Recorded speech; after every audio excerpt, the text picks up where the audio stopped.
Well. We are going to go over some injury news for the Eagles. We're going to go over a little rant on Nick Sirianni, the team in general, where we're heading, the playoff game coming up next Monday night of all days, and some things behind the scenes a little bit, and all that great stuff. So let's get straight into it.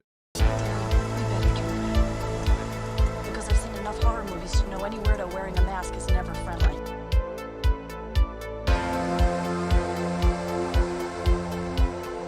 Yo, what is going on, guys? I hope everyone's having a fantastic day today. So, there's a lot going on.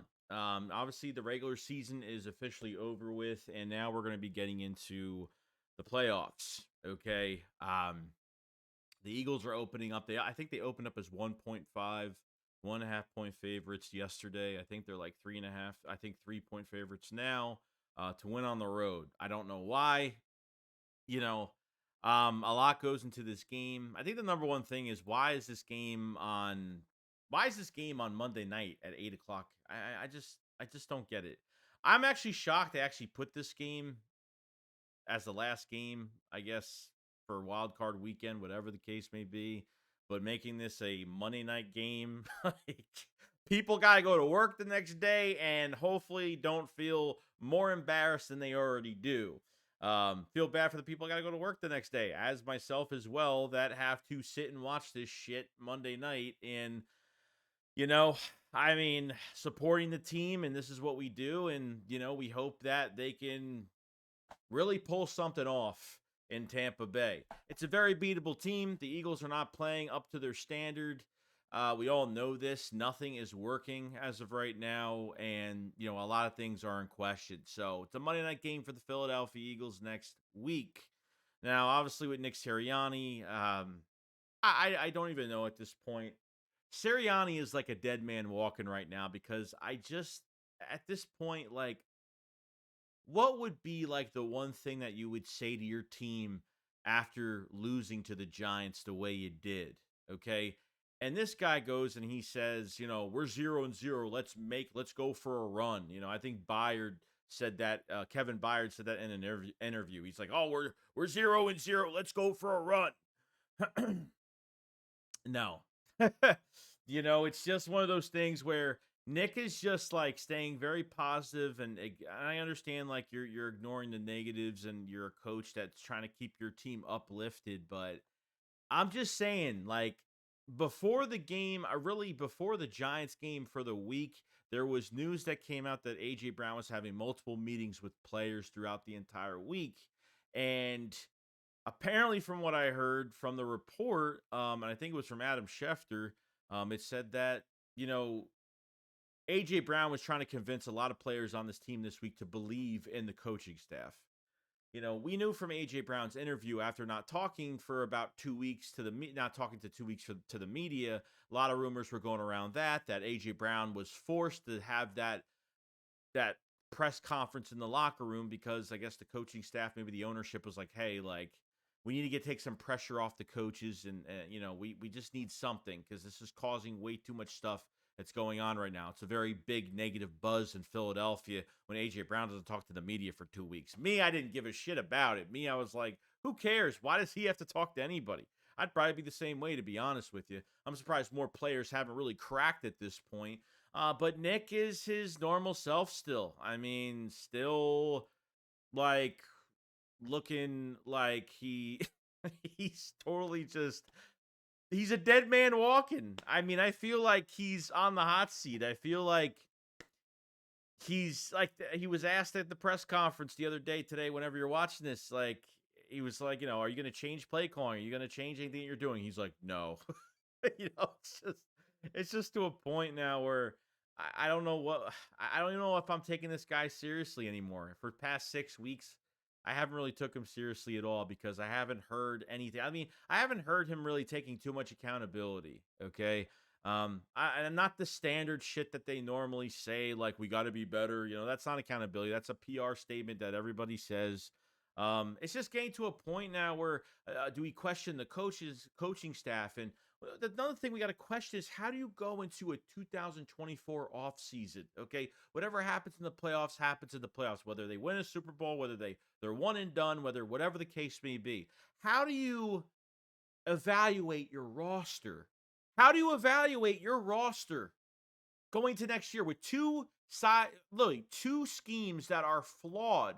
Your positions are flawed. You can't get normalcy out of your positions to evaluate correctly because these schemes are not getting the best out of your players on both sides every single week. And obviously, shit hasn't changed. It's gotten worse to this point. And Nick looks like he's running out of things to say. Nick looks like a coach that's going to be fired. It looks like it. And yes, the Eagles didn't fire anybody. I'm not surprised because this playoff game is the natural born hope of holding for the Eagles. And hold on, Eagles fans, we still have a playoff game. There's still a chance. And yeah, I understand. Like, I'm going to support this team definitely for the playoff game, but I'm done yelling. I'm done, blowing a vein out of my fucking forehead. I'm just done with it as of right now. And Nick is just, I think Seth Joyner was right about a lot of things. Especially the other day about, Jalen Hurts needs a better support system. Guys that he doesn't know personally, like Brian Johnson, and I feel like somebody has to push Jalen Hurts, and I feel like the coaching has to be pushed around him a little bit. And, we're seeing a lot of coaches leave. We're seeing, a lot of teams are in the playoffs right now. A lot of guys are losing coaches right now. A lot of things are happening around the league. It really depends on, what happens and how badly they get massacred in this game against Tampa Bay. I mean, I don't know if they don't turn over the ball, if they don't run out of gas, and the players haven't given up at this point, which is really hard for me to say that they haven't given up because it's really showing. I think the perfect example from the Giants game that really showed that they were kind of giving up was not only that 4th and 8 on the 40-yard line, but which that was a shitty play anyway. But remember when Kokarike, the linebacker, on the brotherly shove, remember he just went to go headhunt Jalen Hurts across the line, and nobody did anything. Nobody pushed him. Nobody defended the quarterback. Nothing happened. I was actually shocked that guy was able to cross the line, go off sides. Eagles get an easy first down. Okereke he got the penalty, but no Eagle players, no linemen, nobody grabbed him and pushed him or fought to him on the ground or nothing. There's no fight. There's something wrong. I mean, there's something completely wrong. It's not that the players are not showing any urgency to give a shit about what they're doing on the field. And this is because of the coaching staff. This is because of how everything's been going the last 6 weeks. And that game, that was a prime example of where the Eagles are mentally. It started at the 49ers game, and it hasn't fucking stopped since. It's been the same thing. And this coach is making them look really fucking stupid right now. I mean, we had to hear from Javon Hargrave that's not even with us anymore. And, he's very close. And Javon Hargrave was on radio or on an interview and did say that he's still close and talks to a lot of the guys on the team still because, Hargrave was a good player for us, and he didn't leave and say any bad things about us or anything like that. He goes on a little bit of an interview and talks about that. Someone asked him about the differences between the Eagles practices and the 49ers practices. He said the 49ers practice are really demanding, and they're hard practices, extremely hard practices. And he said with the Philadelphia Eagles, it's more of a more chill and relaxed type of practice. I mean, it shows. It totally shows. Not only the scheme on your offense, but you guys don't know how to tackle. You guys don't know how to blitz. You guys don't know. I mean, there's no athletic. I don't know what they're doing during practice all week. I really don't. The tackling has definitely been one of the biggest problems for the Philadelphia Eagles. I mean, you're going into Tampa Bay. Tampa Bay's defense is, I think their blitz rate is like, I don't even know. I think they're like 3rd in the league I think that uses a higher percentage of blitzing plays the most. And this is Todd Bowles we're talking about here going into next week. I mean, this is Todd Bowles. This guy knows how to rush. This guy knows how to use a defense. Okay, we already heard the news. Wink Martindale staying with the Giants. Mostly the Giants are those coaches are staying together, and Martindale is staying with them. And good for them because Martindale, the Eagles can't defend the cover 0 blitz. I mean, they can't. They don't know how to attack that defense. They just don't. I mean, they have no answer. You blitz Hurts with everybody. you're going to beat him. He's going to roll out or he's going to get sacked regardless. He's going to roll out and it's going to go nowhere. And that's where everything's really going to go. You had Hassan Reddick in coverage. You had Josh Sweat in coverage. I mean, there's just so much shit wrong. I mean, even with Matt Patricia's defense, I think you're giving up 26 points a game now. I think with Desai, you're only giving up 22. Even though Desai is not the answer for the rest of this season or wasn't, okay? Like the biggest panic move they made was going to Matt Patricia, and it made it fucking worse. It didn't make it better. Okay, you're giving up 26 points or more under Matt Patricia. And you're giving up the big plays, at least with Sean Desai. Even though Sean Desai is not the solution at all, at least we got into the quarterback more with him, which is still not enough. And unfortunately, I mean, especially with the secondary, it's just it's gotten pretty bad. It's gotten pretty bad. I mean, Kevin Byard had an interview even after the game, was like, communication is still a problem. After the 6 weeks, 5 weeks of struggle on your 6-week facing the Giants, you're still having miscommunication issues in the back end. Still. How the fuck is that possible? How are we still having these issues? It's just ridiculous. You're playing your best defensive end that has 11 and a half sacks in fucking coverage. I mean, there's a problem here. This everybody is used out of, I mean, oh man, I don't even know what to say. I mean, it's so aggravating what these guys are doing. And look, the players can only do so much, but this is how they're coached all week to prepare for games. Okay, to get certain looks from an offense, defense has to counter, make the calls, whoever the green dot is, whatever the case may be with that, okay? But communication issues, my God, no wonder that they're giving up literally. I mean, wide open, you're playing zone, you're sitting in one area, and you're literally just giving yards away to tight ends and wide receivers at this point. They've been doing it all year, but now switching to Matt Patricia, it's just gotten so much worse. The first 2 games weren't bad because we were seeing a lot of productivity from Eli Ricks and and obviously Keely Ringo. But then after that, man, it was just, week after week. I don't even care if Slade's coming back. If Bradbury stays as a number 2, I don't know what to say at this point. It's a fucking mess. I mean, this is the worst defense. Like something happened.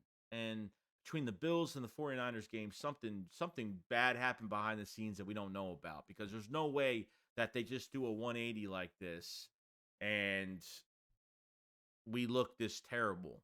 So I don't believe Nick. I believe in Hargrave with the comments, and Byard is not wrong. I mean, I still feel like every time I'm watching the defense, they're still trying to communicate in motion of play. They're still trying to figure out what they're fucking doing. This bend don't break system is horrible. I think we all know that.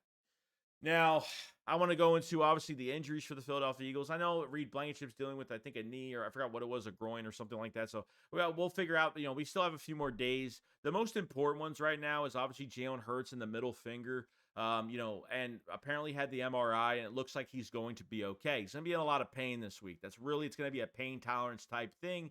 Unfortunately, I think it is on the throwing hand, I think. So I think it is. We thought it was fractured, and it wasn't, which is really good. Doesn't have a broken finger, thank God.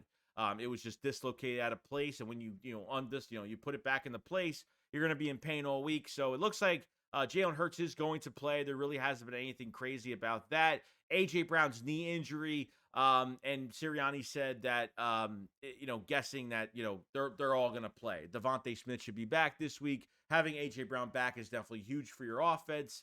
I mean, hey, he went down, fumbled. He only fumbled that ball because, obviously, his knee, I don't know. I thought it was non-contact a little bit, but I think it's when he kind of landed on it a little bit there after catching the football and fumbling it. So, need A.J. Brown for the playoff game. There's no doubt. You can't leave him out. You get DeAndre Swift back. You get some guys back, which is great. But to hear those two are going to be playing, and having some rest this week, but obviously they can't rest too much this week. They got to prepare, and they have to be on their shit this week. So, we'll find out about the other injuries. I know Sidney Brown ended up getting, tore his ACL, which really sucks. This is the big one that really sucks now, because now He probably won't be back until October of next year. It wouldn't surprise me because when you get an ACL this late, I mean, just hitting the playoffs now, and it sucks, man. But he said, Mark, at the end of my rookie season is the beginning of a new journey. As frustrating as injuries can be, these moments are all about how you respond. I am more motivated than I have never have been in my life. This has just added gas fire within me. The comeback begins now. I will rise. Love you, Philly. So it's a shame. It's a really shame. You're gonna be missing this. This is a perfect example, and Sidney Brown is gonna be a hell of a player. Okay, it sucks to get an ACL his rookie year of anybody to even have this injury in general because you know I think as a cross-trained type guy, I mean, I think he's playing better as a safety than he is a cornerback. I feel like he covers a lot of field with the speed that he has. He has saved a lot of big plays from happening this year. He's one of the only guys that will punch somebody in the mouth, plays really physical. I'm very excited for Reed Blankenship and his future. Sorry, not Reed Blankenship, Sidney Brown and his future of the Philadelphia Eagles. And this is a perfect example of right. You go into the draft next year, safety has got to be on the top of your list. It has got to be because I don't think Reed Blankenship is a starting safety because he just can't cover at this point. He can't do it. You can't be a starting safety and can't. And he's more of an in the box contact type safety. That's fine at times, but I don't think he's good enough. I don't think he's a prime starter next year. And if he does, it is what it is. But I think as if they do 3 safety sets or as a prime backup for the Eagles, I think he's great. I think he's valuable enough to if a guy's injured, he can come in for a game or two and play and be pretty productive. His coverage isn't great. His against the run support, he's fine. He hits really hard. Like I said, Sidney Brown, Reed are the 2 guys that really hit people in the mouth at this point. So getting this Sidney Brown news really sucked, and I hope for the better. It just sucks. We're going to be missing Sidney Brown all off season. But while he's still young, hopefully he heals up a little bit faster and we can get him a little bit earlier. But it's definitely going to be a big loss. And the Eagles are going to have to, you're going to have to switch your philosophy of what you're doing in the offseason, especially when it comes to the draft, when it comes to linebacker, when it comes to cornerback, when it comes to the safety spot, and having those hybrid players are very important. So you lose one here that can play corner and safety. And like I said, I think he's been playing great at safety, as better as a safety, which is awesome. So happy about that. Now some updates on obviously the Saints 2024 second round pick that the Eagles do own this year, going into the draft. And it looks like they had the 50th overall, which isn't horrible. It's not the best, but it's not bad. So the Eagles have a first and they have 2 second rounders. So that should be interesting going down the line. So it is official for the 50th overall pick as well, which is good. 2 second round picks is a great thing. The 2024 opponents for the Philadelphia Eagles, they come out with this after we don't have a schedule yet, obviously, till later on, but we do have who we're going to be facing next year. At home, you're going to be facing the Panthers. You're going to be facing the Browns, the Falcons, the Steelers, the Packers, and the Jaguars. Okay, and then away, you're going to be facing the Ravens, the Saints, the Bucks, the Bengals, and the Rams. So next year will be an interesting year. Just want to kind of just put that out there to see who we're facing and to kind of let you guys know on all of that. But other than that, guys, that's pretty much it. I mean, there's really nothing much I could say than the players need to shut the fuck up and just practice. Okay. Stop saying like we're getting to a playoff. I mean, everybody's holding on to hope, and I understand that, and I'm fine with that. But don't say anything stupid to where you're saying the same shit every week. I don't want to hear Jalen Hurts talk about we have to relive the purpose to the this and to the that and all these biblical bullshit sayings that I'm just tired of hearing every single week. And I don't care. You guys just got to play your asses off, and that's all I care about. I got to see the coaches have to coach better. They got to come up with a game plan that looks like we're actually playing somewhat football to be entertaining for Monday Night Football. I want to at least see that. And from these players, they have got to not get into their own fucking heads, okay? I'm telling you right now, if I see another player get cheap shotted and the Eagles are just standing there not doing shit about it, it's going to be a problem. It's a problem, okay? How did this change so fast? That's where I kind of go into the whole mix. How did this whole thing change this quick? From the Bills to the Niners, something happened behind the scenes. I don't know what, but it's not good. It's really not good to have no juice into that 49ers game. And then literally ever since then, it's been a no urgency, who gives a fuck type of attitude that they've been having. And the coaching staff has not been helping that, kind of sweeping shit under the rug every single week and progressively getting worse and worse and worse. And that's where we're kind of at right now with all of that. But that's all I got to say. You're getting a lot of different messages from the players that there's still communication issues defensively. There's still issues with the way the Eagles practice and the differences on how the Eagles practices aren't high demanding. It's more chill and relax. And that shit bothers me. Shit that it no wonder on top of the bad schemes, I mean, you're not even practicing hard. I mean, that's not good, man. It's really not. It shows who are the dogs out there in the league. It really shows. So that's all I got to say. I hope you guys enjoyed. Let me know in the comment section what you guys think about, what the Eagles have to do this week. And do you think Nick is on the hot seat? Do you think he's literally a dead man walking? Because it seems like it. Guys, enjoy the rest of your day. I'll see you guys on the next one. Shakes up, follow, peace out, guys. Peace.